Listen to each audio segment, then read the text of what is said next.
Pinoprotektahan lang natin yung pangalan ng pamilya. Pinoprotektahan? Ginawa mo akong tanga para lang maitago nyo ni Christian yung baho nyo.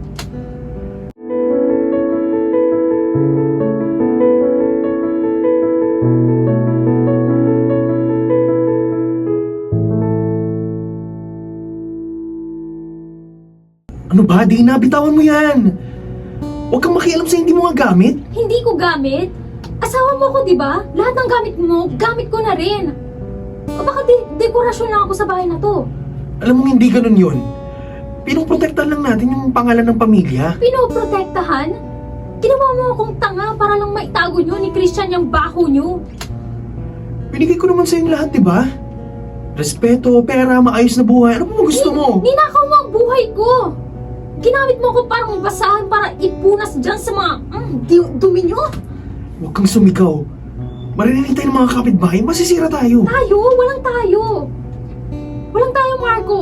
Meron lang ikaw, si Christian, at yung mga kasinungalingan nyo. Kung aalis ka, ano sasabihin ng mga magulang mo sa atin? Mapapahiya silang lahat. Iyan pa rin ba ang mahalaga sa'yo? Ang mukha mo sa harap ng ibang tao? Mag-isip ka, Dina. Saan ka pupunta? Tsaka sinong maniniwala sa'yo? Kahit saan. Kahit saan, wag lang sa tabi mo. Nandidiri ako sa tuwing hinahawakan mo ako. Hindi mo kayang sirain ang pamilya ko. Hindi mo din kaya ang gulo na pinapasok mo, Dina. Panoorin mo ko, Marco. Panoorin mong sunugin ko yung maskarang sinusuot mo. Ay, laro! May maskara pala.